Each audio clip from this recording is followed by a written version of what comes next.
ലല്ലുവും ദേവയും കൂടെ വീട്ടിലേക്ക് ഓടിയെത്തുമ്പോൾ ഒരു കാർ പാഞ്ഞു പുറത്തേക്ക് പോകുന്നത് അവർ കണ്ടിരുന്നു. രണ്ടുപേരും വേഗം അകത്തേക്ക് കയറി. മുന്നിൽ കണ്ട കാഴ്ചയിൽ രണ്ടുപേരും തറഞ്ഞു നിന്നു. ചോരയിൽ കുളിച്ചു കിടക്കുന്ന ജാനകി, ബോധം മറിഞ്ഞ് താഴെ കിടക്കുന്ന കല്ലു. ലല്ലു വേഗം ചെന്ന് കല്ലുവിനെ ചെന്നു വാരിയെടുത്ത് അവളുടെ കവിളിൽ തട്ടി വിളിച്ചു. പക്ഷേ അവൾ കണ്ണു തുറന്നില്ല. ദേവ, മോനെ വണ്ടി എടുക്കടാ, മഹി ദേവയെ നോക്കി വിളിച്ചു പറഞ്ഞു. ദേവ പെട്ടെന്ന് ബോധം വന്നതുപോലെ പോയി കാർ ഇറക്കി. അപ്പോഴേക്കും മഹിയും ലല്ലുവും കൂടെ ജാനകിയെയും കല്ലുവിനെയും കാറിലേക്ക് കയറ്റി. ദേവ വളരെ സ്പീഡിൽ തന്നെയായിരുന്നു ഡ്രൈവ് ചെയ്തത്. അതുകൊണ്ട് തന്നെ വേഗം ഹോസ്പിറ്റലിലെത്തി. ഹോസ്പിറ്റലിലെത്തിയതും ജാനകിയെ ഐസിയുലേക്ക് മാറ്റി. കല്ലുവിനെ വാർഡിൽ തന്നെ കിടത്തി. എന്താ ഉണ്ടായത് അച്ഛാ? മഹിയോട് ദേവ ചോദിച്ചു. ലല്ലു അവരുടെ അടുത്തുണ്ട്. മഹി അവനെ നോക്കി. എന്താ അങ്കിൾ ഉണ്ടായത്? ഞങ്ങൾ അവിടുന്ന് കുറച്ച് സമയമല്ലേ മാറി നിന്നിട്ടുള്ളൂ, ലല്ലു ചോദിച്ചു. എനിക്കറിയില്ല മോനെ എന്താ ഉണ്ടായതെന്ന്. അമ്മ പെട്ടെന്ന് BP കുറഞ്ഞു കുഴഞ്ഞു വീണു. അച്ഛനും ഞാനും ജിതിനും അവിടെയായിരുന്നു. അടുക്കളയിൽ ഏട്ടത്തിയും കല്ലുമോളും മാത്രമായിരുന്നു. രുക്കും ശ്രീയും ഗായുമൊക്കെ അമ്പലത്തിലേക്ക് പോയിരുന്നു. അപ്പോഴേക്കും പെട്ടെന്ന് കല്ലുമോളുടെ നിലവിളി കേട്ടാണ് ഞങ്ങൾ അങ്ങോട്ട് പോയത്. അപ്പോഴേക്കും ആരൊക്കെയോ മുഖംമൂടി വെച്ച് 2-3 പേര് പുറത്തേക്ക് പോയി. പിന്നെ കണ്ടത് ചോരയിൽ കുളിച്ച് കിടക്കുന്ന ഏട്ടത്തിയെയും ബോധമില്ലാതെ കിടക്കുന്ന കല്ലുമോളെയുമാണ് മോനെ. മഹി പറഞ്ഞത് കേട്ട് ദേവയ്ക്കും ലല്ലുവിനും ഒന്നും മനസ്സിലായില്ല. ലല്ലു ആ കാറിൻ്റെ നമ്പർ ഓർത്തെടുക്കാൻ ശ്രമിച്ചു. സൂര്യ, ഞാൻ ദാ വരുന്നു, ഒരു കോൾ ചെയ്യാനുണ്ട്, ലല്ലു അതും പറഞ്ഞ് കുറച്ചു മാറി നിന്നു. ശ്രാവൺ, ഞാനൊരു ബ്ലാക്ക് സ്കോർപിയോയുടെ നമ്പർ പറയാം, അതിൻ്റെ ഫുൾ ഡീറ്റെയിൽസ് എനിക്ക് വേണം, എത്രയും പെട്ടെന്ന്, ലല്ലു ഗൗരവത്തിൽ പറഞ്ഞു. Okay sir. എന്തെങ്കിലും പ്രശ്നമുണ്ടോ? ശ്രാവൺ ചോദിച്ചു. കുറച്ച് പ്രശ്നമാണ്. എനിക്ക് എത്രയും പെട്ടെന്ന് ഡീറ്റെയിൽസ് വേണം ശ്രാവൺ. ലല്ലു കൂടുതൽ കാര്യം വിശദീകരിക്കാൻ നിൽക്കാതെ കോൾ കട്ടാക്കി. പിന്നെ ലല്ലു ദേവയുടെ അടുത്തേക്ക് പോയി. അവൻ അലറി വിളിച്ചുകൊണ്ട് മുന്നിലിരുന്ന ടേബിളിൽ ആഞ്ഞടിച്ചു. ഡാ, നിന്നോടൊക്കെ ഞാൻ പറഞ്ഞത് അവളെ ഇങ്ങോട്ട് പിടിച്ചോണ്ട് വരാനല്ലേ പറഞ്ഞത്? അതിനിടയിൽ അവളെ കൊല്ലാൻ ആരാടാ പറഞ്ഞത്? അവൻ മുന്നിലിരിക്കുന്ന ഗുണ്ടകളോട് അലറി. സോറി സാർ, ആ പിടിവലിക്കിടയിൽ അവർ വന്നു കയറിയത് കൊണ്ടാണ്.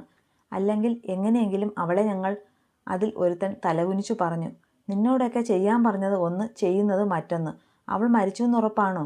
അവൻ മുന്നിൽ നിൽക്കുന്നവരോട് ചോദിച്ചു. ഉറപ്പാണ് സാർ. ഹോസ്പിറ്റലിൽ എത്തിച്ചാലും രക്ഷിക്കാനാകില്ല. കഴുത്തിലാണ് കത്തി കൊണ്ടത്, അത് ആഴത്തിൽ തന്നെ, അവൻ പറഞ്ഞു. ഇതിപ്പോൾ കൊലക്കുറ്റത്തിന് ജയിലിൽ പോകേണ്ട അവസ്ഥയായല്ലോ കോപ്പ്. അവൻ ദേഷ്യം കൊണ്ട് ടേബിളിൽ ആഞ്ഞടിച്ചു. സാർ പേടിക്കേണ്ട. അങ്ങനെ പിടികൊടുക്കേണ്ടി വന്നാൽ ഞങ്ങളിൽ ആരെങ്കിലും ഒരാൾ കേസ് ഏറ്റെടുത്ത് ജയിലിൽ പൊക്കോളാം. എന്നാലും ഏറ്റ കൊട്ടേഷൻ പൂർത്തിയാക്കാതെ പോകില്ല. അവളെ ഇനിയുള്ള 44 ദിവസത്തിനുള്ളിൽ തന്നെ സാറിൻ്റെ കയ്യിൽ എത്തിച്ചിരിക്കും. അവൻ അവരെ നോക്കി പുഞ്ചിരിച്ചു. ശരി, ആരെങ്കിലും ഒരാൾ പിടികൊടുക്കാൻ റെഡി ആയിക്കോളൂ. പിന്നെ വല്ല മോഷണ ശ്രമമോ അല്ലെങ്കിൽ വേറെ എന്തെങ്കിലും ഒരു കാരണം കണ്ടുപിടിച്ചു വെച്ചോ. അവനായിരിക്കും ആ കേസ് അന്വേഷണം. ത്രിലോക് സച്ചിദാനന്ദൻ. അത് പറയുമ്പോൾ അവൻ്റെ കണ്ണിൽ പകയാളി കത്തി. അവൻ്റെ സർവനാശം അത് കാണണം എനിക്ക്. എൻ്റെ പ്രതികാര കണക്ക് പട്ടികയിൽ ആദ്യം പോകേണ്ടത് അവളാണ്, ആ കൺമയി മാധവ്. 2ാം സ്ഥാനത്താണ് ത്രിലോക് സച്ചിദാനന്ദൻ. അവരുടെ നാശം കാണാൻ ഏതറ്റം വരെയും പോകും ഞാൻ, അയാൾ ആ ഗുണ്ടകളെ നോക്കി പറഞ്ഞു. സമയം ഇഴഞ്ഞു നീങ്ങിക്കൊണ്ടേയിരുന്നു. കല്ലുവിന് ബോധം വന്നു. അമ്മയെ കാണണമെന്ന് പറഞ്ഞ് ഭയങ്കര ബഹളമായിരുന്നു. പിന്നെ വീണ്ടും ബോധം മറഞ്ഞു അവൾ വീണു. അവളുടെ അവസ്ഥ കണ്ട് ലല്ലുവിന് പാവം തോന്നി. അവൻ അവളുടെ അടുത്തു തന്നെ ഇരുന്നു. പെട്ടെന്ന് ദേവ അങ്ങോട്ട് വന്നു. ഏട്ടാ. അവൻ്റെ മുഖത്തെ ഞെട്ടലും പേടിയും കണ്ടപ്പോൾ ലല്ലു കല്ലുവിനെ നോക്കിയിട്ട് എണീറ്റ് അവൻ്റെ അടുത്തേക്ക് പോയി. എന്താ സൂര്യ? ലല്ലു സംശയത്തോടെ ചോദിച്ചു. ഏട്ടാ, ഡോക്ടർമാർ എല്ലാവരും ഐസിയുയിലേക്ക് പെട്ടെന്ന് പോകുന്നത് കണ്ടു. എന്തോ ഒരു പന്തികേട്. ഏട്ടൻ ഒന്ന് അങ്ങോട്ട് വാ. ഇവിടെ ഗായിയോ ശ്രീയോ ആരെങ്കിലും ഇരിക്കും. അവർ പുറത്തുണ്ടല്ലോ. അതും പറഞ്ഞു ദേവ തിരിഞ്ഞതും ഗായു അകത്തേക്ക് വന്നു. പിന്നെ ലല്ലു ദേവയെ കൂട്ടി വേഗം ഐസിയുവിൻ്റെ അടുത്തേക്ക് പോയി. അപ്പോഴേക്കും 3-4 ഡോക്ടർമാർ പുറത്തേക്ക് വന്നു. ഡോക്ടർ, ആൻറ്റിക്ക്? ലല്ലു ചോദിച്ചു. സോറി സാർ, ഇങ്ങോട്ട് കൊണ്ടുവരുമ്പോൾ തന്നെ ബ്ലഡ് ഒരുപാട് ലോസ് ആയിരുന്നു. ഞങ്ങൾ പരമാവധി നോക്കി, പക്ഷേ ജീവൻ രക്ഷിക്കാനായില്ല. ഡോക്ടർ അതും പറഞ്ഞു പോയി. ദേവ ലല്ലുവിനെ ചുറ്റിപ്പിടിച്ച് കരയാൻ തുടങ്ങി. വീട്ടിൽ വന്നിട്ട് കുറച്ച് മാസങ്ങളെ ആയിട്ടുള്ളൂവെങ്കിലും ദേവയ്ക്ക് ജാനകിയെ ഒരുപാട് ഇഷ്ടമായിരുന്നു. മഹി തലയിൽ കൈതാങ്ങി ഇരിപ്പുണ്ട്. അജുവിൻ്റെ അവസ്ഥയായിരുന്നു കഷ്ടം. അവൻ ആ ICU വാതിലിന് താഴെ തലയിൽ കൈതാങ്ങി ഇരിപ്പുണ്ട്. കണ്ണുകൾ നിറഞ്ഞൊഴുകുന്നുണ്ട്. ലല്ലു പെട്ടെന്ന് കല്ലുവിൻ്റെ കാര്യമാണ് ആലോചിച്ചത്, അവളുടെ അവസ്ഥ എങ്ങനെയാകുമെന്ന്. കോവിലകം തറവാട്ടിൽ ഒരു പന്തലൊരുങ്ങി. ആളുകൾ നിറഞ്ഞു. അതിനിടയിലേക്ക് ഒരു ആംബുലൻസ് വന്നു നിന്നു. അപ്പോഴേക്കും അകത്തുനിന്ന് പൊട്ടിക്കരച്ചിലുകളും നിലവിളിയും കേട്ടു. ബോഡി നടുമുറ്റത്ത് വെച്ചു. ഉറങ്ങിയതുപോലെ കിടക്കുന്ന ജാനകിയുടെ ജീവനില്ലാത്ത ശരീരത്തിലേക്ക് പറ്റിച്ചേർന്ന് പൊട്ടിക്കരയുകയും പദം പറയുകയും ചെയ്യുന്ന കല്ലു. കണ്ടു നിന്നവർക്കൊക്കെ വേദന തന്നെയായിരുന്നു. വേറെ ആരും വരാനും കാണാനും ഇല്ലാത്തതുകൊണ്ട് തന്നെ ബോഡി സംസ്കരിച്ചു. സംസ്കാര ചടങ്ങുകളൊക്കെ അജു തന്നെയാണ് ചെയ്തത്. ആളുകൾ പോയി തുടങ്ങി. കോവിലകമാകെ ശോകം മുഖമായി നിശബ്ദത തളം കെട്ടി നിന്നു. ദിവസങ്ങൾ മാറ്റമില്ലാതെ കടന്നുപോയി. കല്ലു അവളുടെ അമ്മയുടെ വേർപാടിനോട് പൊരുത്തപ്പെട്ടു തുടങ്ങി. കോവിലകത്തെ എല്ലാവരും പഴയ പോലെ അവരുടെ ജീവിതം മുന്നോട്ട് കൊണ്ടുപോയിക്കൊണ്ടേയിരുന്നു. ജാനകിയെ കൊന്നത് മോഷണ ശ്രമത്തിൽ ആണെന്ന് വരുത്തി തീർത്തു. ലല്ലു അതിനെക്കുറിച്ച് കൂടുതൽ അന്വേഷണം നടത്താൻ ശ്രമിച്ചുവെങ്കിലും കോടതിയിൽ പ്രതി കുറ്റം ഏറ്റു പറഞ്ഞതോടെ അവനെ കോടതിയിൽ നിന്ന് നേരെ ജയിലിലേക്ക് കൊണ്ടുപോയി. അതോടെ ലല്ലുവിൻ്റെ ശ്രമം അവിടെ തീർന്നു. കല്ലുവിനോട് ഇപ്പോൾ ലല്ലു ദേഷ്യപ്പെടാനോ വഴക്കുണ്ടാക്കാനോ പോകാറില്ല. അവൾ പഴയ ജീവിതത്തിലോട്ട് വരുന്നതേയുള്ളൂ, അമ്മ മരിച്ച ഷോക്കിൽ നിന്ന്. ദേവ രുക്കു കാലം മായ്ക്കാത്ത മുറിവുകളില്ലെന്നാണല്ലോ. ദേവ അവളെ ഉൾക്കൊള്ളാൻ ശ്രമിക്കുന്നുണ്ട്. പക്ഷേ രുക്കു ഇപ്പോൾ ഒരു വലിയ കുരുക്കിൽ പെട്ടിരിക്കുകയാണ്. രാവിലെ രുക്കു ഓഫീസിൽ പോകാൻ ഇറങ്ങുകയാണ്. ദേവ അവളുടെ ഒപ്പം തന്നെയുണ്ട്. എന്തു പറ്റി? രാവിലെ മുതൽ മുഖം വല്ലാതെ. എന്തെങ്കിലും പ്രശ്നമുണ്ടോ തരുണി? അവളുടെ ചുമലിൽ കൈവച്ചു ദേവ ചോദിച്ചു. അവൾ അവനെ നോക്കി ഒന്ന് പുഞ്ചിരിച്ചു. രാവിലെ മുതൽ എന്തോ ഒരു തലചുറ്റൽ പോലെ. അവൾ അവനെ നോക്കി പറഞ്ഞു. എടുക്കേണ്ടതൊക്കെ എടുത്തു പുറത്തേക്കിറങ്ങി. മക്കളെ, സൂക്ഷിച്ചു പോയിട്ട് വരണം. മോളെ ഒരിടത്തും ഒറ്റയ്ക്ക് ഇറക്കി വിടരുത്, മുത്തശ്ശി അവ ഇറങ്ങാൻ തുടങ്ങിയപ്പോൾ പറഞ്ഞു. രണ്ടുപേരും ചിരിയോടെ തലയാട്ടി ഇറങ്ങി. പെട്ടെന്ന് രുക്കു ദേവയുടെ കയ്യിൽ മുറുകെ പിടിച്ചു. ദേവ തിരിഞ്ഞു നോക്കുമ്പോഴേക്കും അവളുടെ കയ്യിൽ നിന്ന് ഫയലൊക്കെ താഴെ വീണു. ഒപ്പം അവൾ വീഴാൻ തുടങ്ങിയതും അവൻ പിടിച്ചു. അയ്യോ! പെട്ടെന്ന് മുത്തശ്ശി ഉറക്കെ വിളിച്ചു. അപ്പോഴേക്കും മഹിയും പുറത്തേക്ക് വന്നു. ദേവ അവളെ ചേർത്ത് പിടിച്ച് സെറ്റിയിലേക്ക് കൊണ്ട് കിടത്തി. അപ്പോഴേക്കും അവളുടെ ബോധം പൂർണ്ണമായി പോയിരുന്നു. ദേവ അവളുടെ മുഖത്ത് കുറച്ച് വെള്ളം കുടഞ്ഞു നോക്കി. അവൾ കണ്ണൊന്ന് ചിമ്മി, അത്ര തന്നെ. കണ്ണ് തുറന്നില്ല. തരുണി, തരുണി! അവളുടെ കവിൾ തട്ടി ദേവ വിളിച്ചു. BP ലോ ആയെന്ന് തോന്നുന്നു. ഹോസ്പിറ്റലിൽ കൊണ്ടുപോയാലോ അച്ഛാ? ദേവ അവൾ ഉണരാത്തത് കൊണ്ട് അച്ഛനെ നോക്കി ചോദിച്ചു. വേണ്ട ദേവ, നമ്മുടെ അപ്പുറത്തെ രാധികയെ ഒന്ന് വിളിക്ക്. മോള് ഹോസ്പിറ്റലിൽ പോകാൻ ടൈം ആകുന്നേയുള്ളൂ. ദേവ പെട്ടെന്ന് തന്നെ പുറത്തേക്ക് ഇറങ്ങിപ്പോയി. കുറച്ചു കഴിഞ്ഞ് ദേവ ഡോക്ടറിനെ കൂട്ടി വന്നു. അപ്പോഴേക്കും വീട്ടിലുള്ള എല്ലാവരും രുക്കുവിന് ചുറ്റുമുണ്ട്. രാധിക രുക്കുവിനെ മുറിയിലേക്ക് കൊണ്ട് കിടത്താൻ ദേവയോട് പറഞ്ഞു. അവൻ എല്ലാവരെയും ഒന്ന് നോക്കിയിട്ട് അവളെ കൊണ്ട് മുറിയിൽ കിടത്തി. രാധിക പരിശോധിക്കാൻ തുടങ്ങിയപ്പോൾ ദേവയും എല്ലാവർക്കുമൊപ്പം പുറത്തു നിന്നു. കുറച്ചു കഴിഞ്ഞ് രാധിക ചിരിയോടെ പുറത്തേക്ക് വന്നു. ഒപ്പം രുക്കുവും ഉണ്ടായിരുന്നു. എന്താ മോളെ, എന്തെങ്കിലും പ്രശ്നമുണ്ടോ? ദേവയുടെ അമ്മ ചോദിച്ചു. രുക്കുവിൻ്റെ മുഖത്ത് ഒരു ചിരിയുണ്ട്. ദേവ അവളെയും രാധികയെയും മാറി മാറി നോക്കി. കുറച്ച് പ്രശ്നമാണ്. ദേ, ഈ നിൽക്കുന്ന ആളാ എല്ലാ പ്രശ്നത്തിനും കാരണം. രാധിക ദേവയെ ചൂണ്ടി പറഞ്ഞു. അവനാണെങ്കിൽ അന്തം വിട്ട് നോക്കുന്നുണ്ട്. എല്ലാവരും അവനെ നോക്കാൻ തുടങ്ങി. രാധിക ചിരിച്ചുകൊണ്ട് രുക്കുവിനെ നോക്കി. പിന്നെ എല്ലാവരോടുമായി പറഞ്ഞു. ഇവിടെ ഒരു ജൂനിയർ ദേവയോ ജൂനിയർ രുക്കുവോ വരാൻ പോവുക. She's pregnant. എല്ലാവരും സന്തോഷത്തോടെ പരസ്പരം നോക്കി. പക്ഷേ ദേവയിൽ മാത്രം കേൾക്കാൻ പാടില്ലാത്ത എന്തോ കേട്ട ഞെട്ടലാണ്. പിന്നെ ഹോസ്പിറ്റലിലേക്ക് വാ രണ്ടാളും. കൂടുതൽ ചെക്കപ്പും മെഡിസിനുമൊക്കെ അവിടെ വന്നിട്ട് തരാം, രാധിക ചിരിയോടെ പറഞ്ഞിറങ്ങി. ദേവിയുടെ അനുഗ്രഹമുണ്ട് രണ്ടാൾക്കും. അതല്ലേ എത്ര പെട്ടെന്ന് ഒരു സന്തോഷ വാർത്ത കേട്ടത്? മുത്തശ്ശി മുകളിലേക്ക് നോക്കി പ്രാർത്ഥിച്ചു. പിന്നെ എല്ലാവരും രുക്കുവിനെ ചേർത്ത് പിടിച്ച് സന്തോഷമറിയിക്കലും അവൾക്ക് വേണ്ട കാര്യങ്ങൾ പറഞ്ഞു കൊടുക്കലും ഒക്കെയായിരുന്നു. ദേവ ഇതൊക്കെ എന്താ എന്നറിയാത്ത അവസ്ഥയിലും. ഞാൻ ഇറങ്ങുക. ഇവൾ വീട്ടിൽ നിൽക്കട്ടെ, വൈകുന്നേരം ഹോസ്പിറ്റലിൽ പോകാം. ദേവ അത്രയും പറഞ്ഞ് വേഗം തന്നെ ഇറങ്ങി. എല്ലാവരും ഇവൻ എന്താ പറ്റിയെന്ന രീതിയിലായിരുന്നു നോട്ടം. അവന് ചമ്മലാകും ഇത്ര പെട്ടെന്ന് അച്ഛനാകാൻ പോകുമെന്ന് അറിഞ്ഞതിൻ്റെ. മഹി എല്ലാവരോടുമായി പറഞ്ഞു. അപ്പോഴേക്കും എല്ലാവരും പുഞ്ചിരിച്ചു. മോള് പോയി കിടന്നോ, ക്ഷീണമുണ്ടാകും. പിന്നെ നിങ്ങളുടെ മുറി ഇനി മുതൽ താഴെ എവിടെയെങ്കിലും ആക്കാം. മോള് എപ്പോഴും ഈ പടി കയറി ഇറങ്ങുന്നത് നല്ലതല്ല, മുത്തശ്ശി പറഞ്ഞു. അവൾ തലയാട്ടിക്കൊണ്ട് മുറിയിലേക്ക് കയറിപ്പോയി. ദേവയ്ക്കാണെങ്കിൽ ആകെ ഭ്രാന്ത് പിടിക്കും പോലെ തോന്നി. കഴിഞ്ഞ കുറച്ചു ദിവസമായിട്ടാണ് അവൻ രുക്കുവിനെ ബെഡിൽ കിടത്തുന്നത്. അതിനിടയിൽ ഒരിക്കൽ പോലും ഒരു മോശമായ നോട്ടം പോലും ഉണ്ടായിട്ടില്ല. കല്യാണം കഴിഞ്ഞിപ്പോൾ 3 മാസമാകാൻ പോകുന്നു. അതിനിടയിൽ ഒരിക്കൽ പോലും ഭാര്യ ഭർത്താക്കന്മാരായി ജീവിച്ചിട്ടില്ല. പിന്നെ എങ്ങനെ അവൾ പ്രഗ്നൻ്റ് ആവും? പെട്ടെന്ന് അവൻ്റെ മനസ്സിൽ അന്ന് രാവിലെ അവൾ തൻ്റെ ബെഡിൽ ഒപ്പം കിടന്നതും പിന്നെ അവൾ പറഞ്ഞ കാര്യങ്ങളൊക്കെ ഓർമ്മ വന്നു. അന്ന് തനിക്ക് അങ്ങനെ ഒരു അബദ്ധം പറ്റിയോ എന്നൊക്കെ അവൻ്റെ ആലോചന കാട് കയറുമ്പോൾ പോലും അവൻ ഒരിക്കലും രുക്കുവിനെ സംശയിച്ചില്ല. കലങ്ങി മറിയുന്ന മനസ്സുമായി അവൻ ഓഫീസിലേക്ക് പോയി. രുക്കു മുറിയിൽ കയറിയതും ഡോർ ലോക്ക് ചെയ്തു ഫോൺ എടുത്തു. പ്രൈവറ്റ് എന്ന് സേവ് ചെയ്ത നമ്പറിലേക്ക് വിളിച്ചു. 2 റിങ് കേട്ടപ്പോൾ തന്നെ കോൾ കണക്റ്റായി. ഹലോ. അവൻ്റെ പൗരുഷമേറിയ ശബ്ദം കേട്ടു. പ്ലാൻ സക്സസ്, രുക്കു സന്തോഷത്തോടെ പറഞ്ഞു.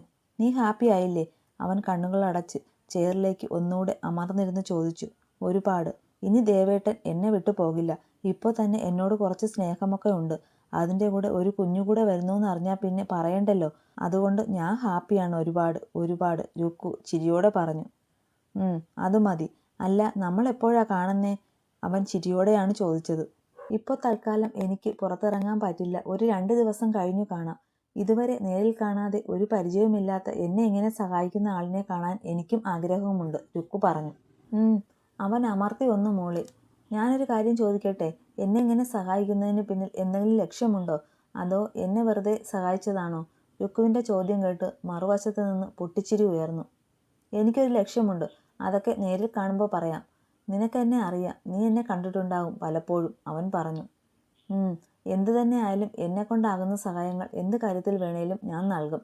കാരണം എനിക്ക് അത്രയും സന്തോഷം തരുന്ന ഒരു കാര്യമാണ് ഉണ്ടായത് ഇപ്പോൾ, അവൾ സന്തോഷത്തോടെ തന്നെ പറഞ്ഞു. ഹാപ്പിയായി ഇരിക്ക്.